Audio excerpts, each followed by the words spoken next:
Buenas tardes, el día de hoy vamos a tratar el tema de renta fija y renta variable.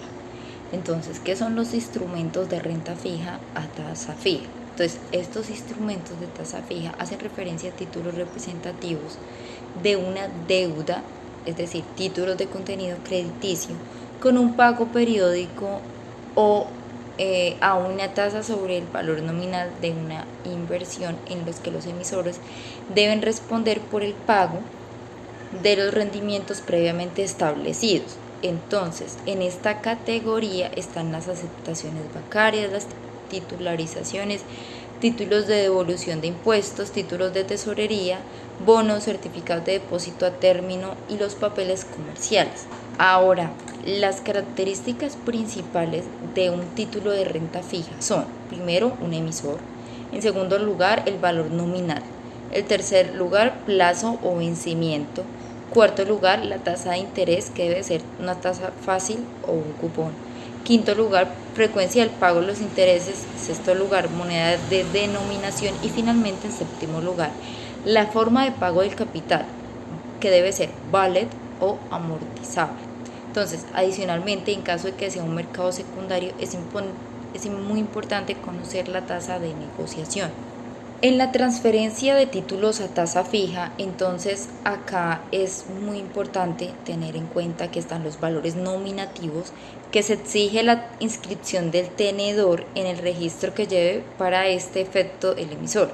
Por tal razón, solo se reconoce como tenedor legítimo quien figure de manera simultánea en el texto del documento y en el correspondiente registro, por ejemplo, los CDI.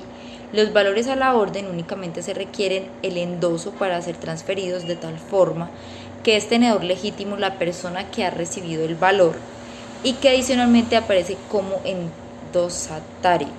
Se entiende que un valor puede ser transferido mediante endoso si es expedido a favor de persona determinada y si se agrega la cláusula a la orden, por ejemplo, los bonos y el CES.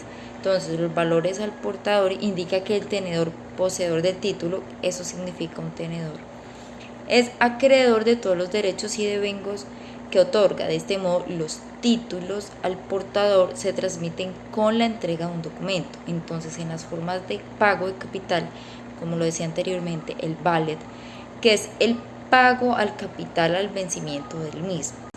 Y amortizable quiere decir que es periódicamente hace abonos al capital. Los cupones pagados toman como referencia el capital vigente al inicio del periodo de causación del mismo. Los instrumentos de renta fija a tasa variable cumplen la misma función que los que son a tasa variable.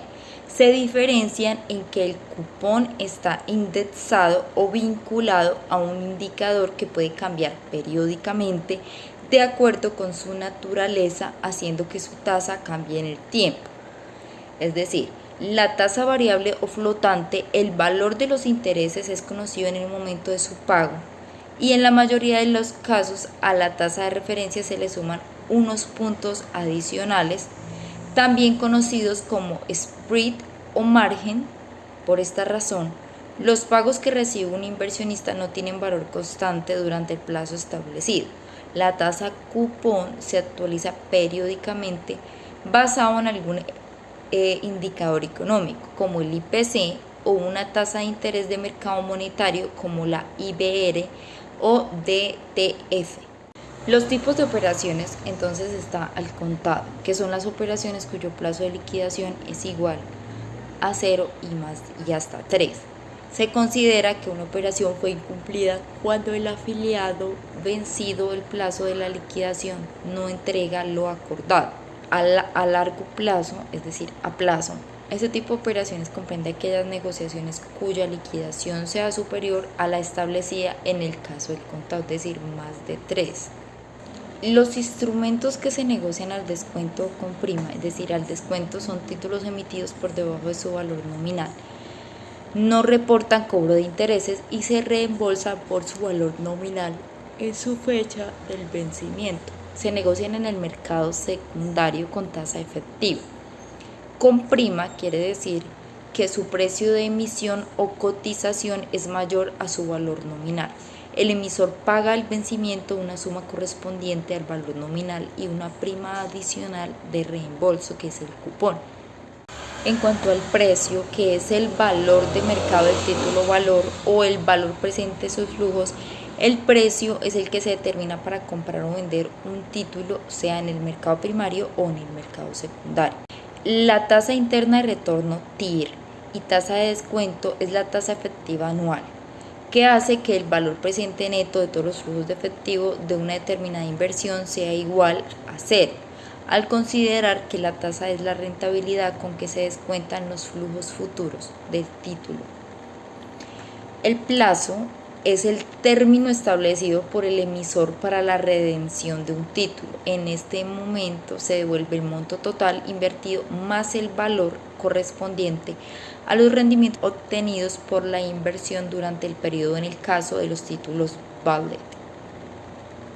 El valor presente, que es el valor en términos actuales de una cantidad específica futura para un título de renta, representa el valor en términos actuales de los flujos de efectivo futuros que genera el mismo descontando a una TIR o tasa de descuento. En esta parte están los títulos con tasa fija o tasa variable. Entonces acá vemos que hay varios significados, entre ellos está el precio sucio, que es el valor presente de un título incluyendo el valor de los intereses acumulados, que es el cupón corrido, valor que debe girar un comprador de un título valor y que recibe el vendedor. En cuanto al interés acumulado, entonces corresponde al interés causado y no pagado desde el pago del cupón anterior o desde la fecha de emisión hasta la fecha de negociación. Este proceso se realiza sobre el cupón o tasa facial y se calcula la tasa equivalente a los días de interés acumulado. Entonces, el precio limpio es el valor presente que se paga por un título sin tener en cuenta los intereses acumulados. Mientras un título de renta fija se acerca a su vencimiento, el precio limpio converge el valor nominal del título. En cuanto al valor del cupón, también conocido como tasa facial, el valor del cupón es el interés anual que se compromete a pagar el emisor, ya sea periódicamente o al vencimiento del título, y es conocida por el inversionista en el momento de la emisión. Otros títulos de renta fija son el CDT y el CDAT, que son los certificados de depósito a término, que son los CDT, y son títulos valores que emite una entidad financiera y representan un capital recibido por los clientes y cuya devolución es pactada dentro de un periodo de tiempo determinado, reconociendo intereses por su inversión. Y los CDAT, que son los certificados de depósito de ahorro a término fijo, conservan las características principales del CDT, aunque no pueden ser negociables o endosables. Es importante resaltar que también se encuentran cubiertos por el seguro de depósitos de Fogafín aquí en Colombia. Los bonos corporativos son valores de renta fija que representan una deuda de la entidad emisora con los inversionistas que los adquiere con vencimiento superior a un año. Su rendimiento es determinado desde el momento de su emisión y colocación. En la parte de los bonos se dividen en varios. Están los bonos ordinarios, los bonos convertibles en acciones, los bonos de riesgo, los bonos subordinados y los bonos sindicados, además de los bonos emitidos por organismos multilaterales, los bonos con opción call, bonos con opción put y bonos hipotecarios. De acuerdo con el decreto 2555 de 2010, las calificaciones de valores son opciones profesionales sobre la calidad crediticia de una emisión de deuda y sobre la capacidad de un emisor para pagar oportunamente el capital y los intereses de sus obligaciones, y no representan ni deben confundirse con garantías sobre la rentabilidad de un valor ni con recomendaciones de compra o venta. En Colombia existen 3 sociedades calificadoras de valores autorizadas por la Superfinanciera de Colombia, que es la BRC Investor Service, la Fitch Rating Colombia, la Valued and Risk Rating.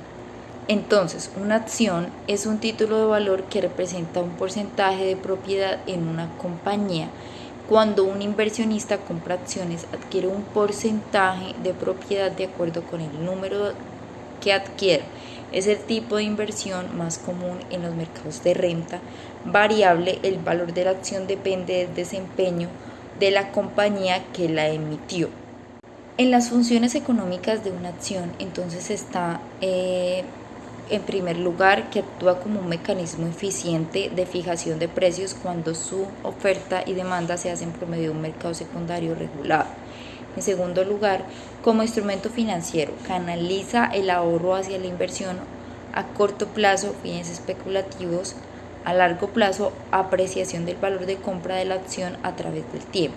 Y en tercer lugar, cuando se transa en mercados secundarios, respalda la liquidez, es decir, las acciones se pueden convertir rápidamente a dinero y viceversa.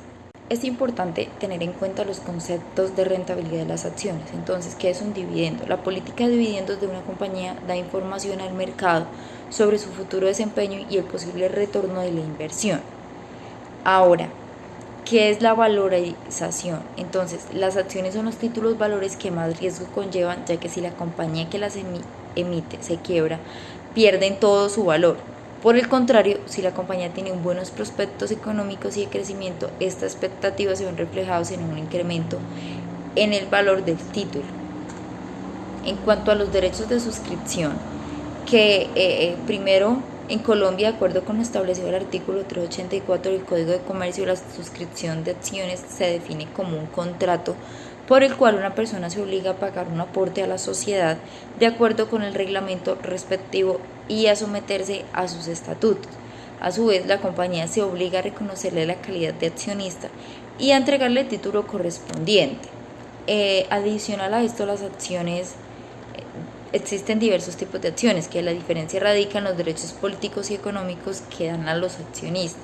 Entonces, las acciones nominativas corresponden a la inscripción en el libro de accionistas como tenedor cuando un inversionista compra una acción y notifica a la empresa. Por el contrario, cuando una acción es el portador, solo basta tener la propiedad física para acreditar tenencia y no es necesario inscribir el nombre del tenedor en el libro del accionista de la empresa. Las acciones ordinarias dan al inversionista el derecho a votar en la asamblea de accionistas según el porcentaje de acciones que posea. Igualmente, los inversionistas de acciones ordinarias tienen derecho a los flujos residuales de caja en la misma proporción que su porcentaje de propiedad representado en acciones. En cuanto a las acciones preferenciales, que el tenedor de las acciones preferenciales tiene un derecho a un dividendo preferencial previamente establecido por la compañía que las emite, sin derecho a voto. Las acciones privilegiadas, de acuerdo al artículo 381 del Código de Comercio, es un tipo de acción que le da a su tenedor un beneficio económico preestablecido, aunque es necesario un dividendo determinado. Los privilegios económicos pueden ser varios, entre ellos, por ejemplo, derecho a una utilidad preferente que en caso de no pago por parte de la empresa puede ser acumulado hasta por un periodo de 5 años.